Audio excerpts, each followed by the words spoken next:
এটা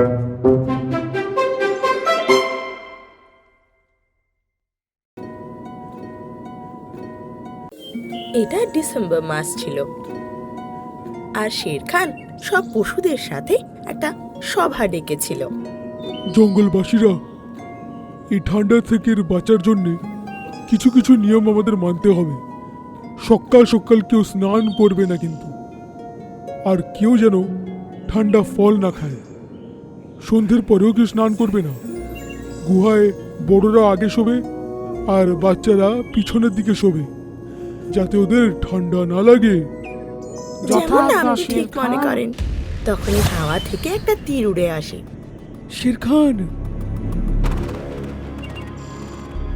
আর রামু হাতি গিয়ে সেই তীরটাকে নিজের সুরে ধরে ফেলে আর অন্যদিকে ফেলে দেয়। তীরটা কোথা থেকে এলো? তখনই আরেকটা তীর আসে, তো মোটু গন্ডার শের খানের সামনে চলে আসে। সেই তীর ওর শিঙে লেগে ভেঙে যায়। ওই দেখো, বাদরটা তীর চালাচ্ছে। আরে বাপরে! ওদের দেখে বাঁদর ওখান থেকে পালিয়ে যায়। বাদরটা তো আমাদের জঙ্গলের নয়।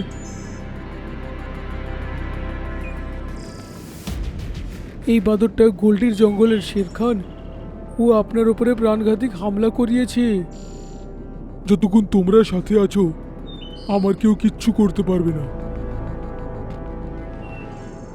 ওদিকে বাঁদর গোল্ডির কাছে পৌঁছায়। এসে গেলে তোমরা? শের খানের খেলা শেষ করে দিয়েছো তো? দুটোতে চালিয়েছিলাম, ঠিক যাচ্ছিল সেটা, কিন্তু ওই হাতি আর গন্ডার মিলে ওকে বাঁচিয়ে নিল। এটা শুনে গোল্ডির রাগ যেন মাথায় চড়ে বসে আর জোরে চেঁচায়, এই হাতি আর গন্ডারের কিছু না কিছু তো আমাকে করতেই হবে। পরের দিন শের খান শিকারের খোঁজে ঘুরছিল। তখনই ও একটা শেয়ালকে দেখতে পায়। ও তাড়াতাড়ি ওর দিকে দৌড়ায়, আর যেই ওর উপর লাফাবে, ও এক সিংহীর সাথে ধাক্কা খায়। আহ! বাপরে, কোত্থেকে এলে তুমি? মনে হচ্ছে আমরা একটা শিকারের উপরে একই সাথে হামলা করছিলাম, এটা বলে শেরনি হেসে ওঠে। আর শের খান ওর প্রেমে পড়ে বসে। ওরা অনেকক্ষণ কথা বলে, আর শের খান বলে, তুমি আমার রানী হয়ে জঙ্গলে আমার সাথে রাজ করবে? এতে সিংহী কোনো মানা করে না, আর শের খানের সাথে ওর জঙ্গলে চলে আসে। আজকে থেকে ইনি হলো জঙ্গলের রানী। আশা করি একেও ততটাই সম্মান দেবে তোমরা, যতটা আমাকে তোমরা দাও। নিশ্চয়ই শের খান, রানী সাহেবার সব হুকুম আমরা মানবই। পরের দিন শের খান কোনো একটা কাজে পাশের জঙ্গলে চলে যায়। সেদিন সিংহী রামু হাতি আর মোটু গন্ডারকে ডাকে, আমার খুব খিদে পেয়েছে, তাই তোমরা দুজন গিয়ে একটা ছাগল আর একটা শিয়াল ধরে আনো। আজ ওদের খেয়ে আমি পেট ভরতে চাই। রানী সাহেবা, আপনার যেটাই চাই আমি নিয়ে আসবই, কিন্তু শিয়াল আর ছাগল চাই, তার জন্য তো একটু সময় লাগবে। আমি কিছু শুনতে চাই না, আমার শুধু খাবার দুপুরের মধ্যে চাই, তাই যাও গিয়ে নিয়ে এসো। রামু হাতি আর মোটু গন্ডার শেষমেশ শিয়াল আর ছাগলের খোঁজে বেরিয়ে পড়ে। দুজনে অনেক চেষ্টা করে, কিন্তু সারাদিন খোঁজার পরেও ওরা দুটো পশু কোথাও পায় না। বিকেল বেলায় দুজনে ক্লান্ত হয়ে রানী সিংহীর কাছে আসে। এ কি, তোমরা দুজন খালি হাতে আসছো কেন? রানী সাহেবা, আমরা তো চেষ্টা করলাম, কিন্তু কোনো ছাগল বা শিয়াল দেখতেই পেলাম না। তাহলে এবার শাস্তি নেওয়ার জন্য তৈরি হয়ে যাও। তোমাদের দুজনকে আজ সারা রাত ঠান্ডা পুকুরের জলে কাটাতে হবে। দুজনে ওর হুকুম অনুযায়ী চুপচাপ সেই পুকুরের জলে গিয়ে দাঁড়িয়ে পড়ে। ওদের আশেপাশে পশুদের ভিড় জমতে লাগে, আর ওদের দুজনকে এভাবে ঠান্ডায় জলে কাঁপতে দেখে সবার খুব দয়া হয়। সিংহী এদিকে খেয়াল না করে নিজের গুহার ভেতর ঢুকে পড়ে আর আরাম করে শুয়ে পড়ে। পরের দিন সকালে যখন ওর ঘুম ভাঙে আর ও গুহা থেকে বেরোয়,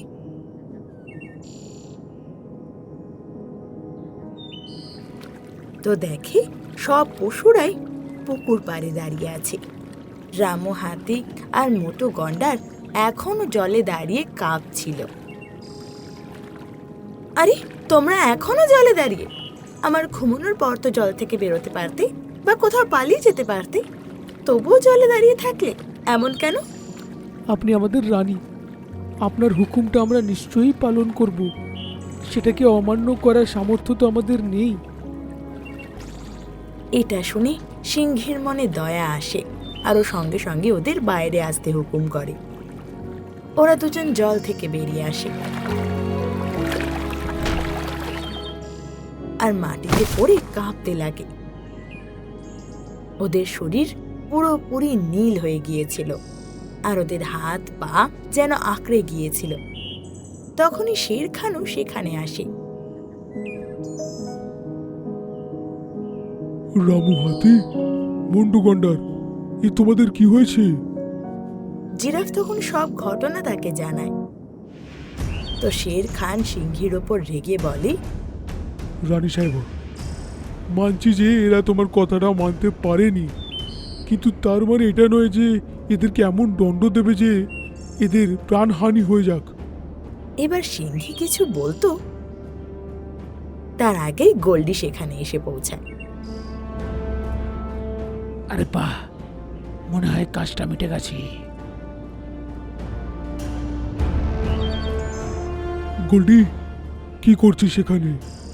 তুই তো আগে অনেকবার আক্রমণ করার চেষ্টা করেছিস। তুই আসলে চাষটা কি? আমি তোকে মেরে এই জঙ্গলের রাজা হতে চাই, তাই জন্যে এদের দুজনকে সরাতে হতো। আর এই সিংহীকে আমি পাঠিয়েছি সব প্ল্যান মোতাবিক। এই যাই এখন অব্দি করেছে সব আমার বলার মতোই করেছে। এটা শুনে সব পশুরা খুব অবাক হয়ে যায় আর শের খানও যেন নিজের কানকে বিশ্বাস করতে পারছিল না। এখন এই আমার সাথে মিলে তোমার উপর আক্রমণ করবে, আর তোর এই দুই সৈন্য তোকে আজ আর বাঁচাতে পারবে না রে। শের খান প্রশ্ন চোখে সিংহের দিকে দেখতে লাগে। তখনই সিংহী বলে, হ্যাঁ, এতক্ষণ অব্দি যা যা করেছি তোমার কথা অনুযায়ী করেছি, কিন্তু এখন থেকে তোমার আর কোনো কথা মানব না। আমার সাথে প্রতারণা করতে পারো না। বিশ্বাসঘাতকতা সেটা ছিল যেটা শিখিয়ে তুমি আমাকে এখানে পাঠিয়েছিলে। এই পশুরা আমাকে কত মান সম্মান দিয়েছে, ওরা আমাকে নিজের রানী মনে করে, তাই এবার আমি নিজের রানী হওয়ার দায়িত্ব পালন করব আর নিজের রাজা আর প্রজাকে রক্ষা করার জন্য তোমার সাথে লড়ব। এটা বলতেই শের খান আর সিংহে মিলে গোল্ডির ওপর হামলা করে। ও বাঁচাও, বাঁচাও।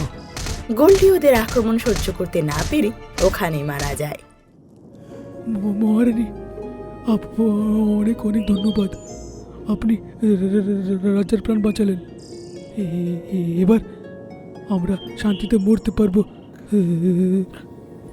না, তোমাদের এই অবস্থা আমার কারণে হয়েছে, তোমাদের আমি মরতে দিতে পারি না। কিন্তু তুমি কি বা করতে পারবে? আমাদের জঙ্গলে মূলগিরির একটা ঔষধি গাছ আছে, যেটা খেলে ঠান্ডা জ্বর সব সেরে যায়। ওটা নিতে আমি এক্ষুনি বেরোচ্ছি। এটা বলে সিংহী একাই সেই জঙ্গলের দিকে রওনা হয়। বাকি পশুরা রামু হাতি আর মোটু গন্ডারের কাছে আগুন জ্বালিয়ে ওদের বেশ কিছুক্ষণ বাঁচিয়ে রাখার চেষ্টা করে। বিকেল হতে সিংহী সেই ঔষধি নিয়ে ফিরে আসে। নাও, এগুলো তোমরা তাড়াতাড়ি খেয়ে নাও।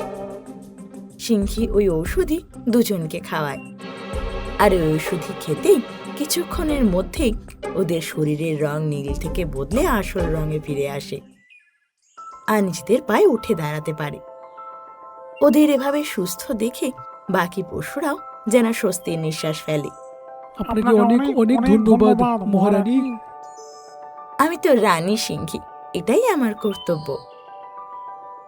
সেদিন থেকে জঙ্গলের সব পশু পাখিরা শীতের মজা নিতে লাগে। দুপুর বেলায় সবাই একসাথে খুব খেলাধুলো করে, মজা করে, আর বিকেল হতে নিজের নিজের ঘরে ফিরে যায়। আর শের খান ও সিংহীর সাথে খুব সুখী সুখী জীবন কাটাতে লাগে।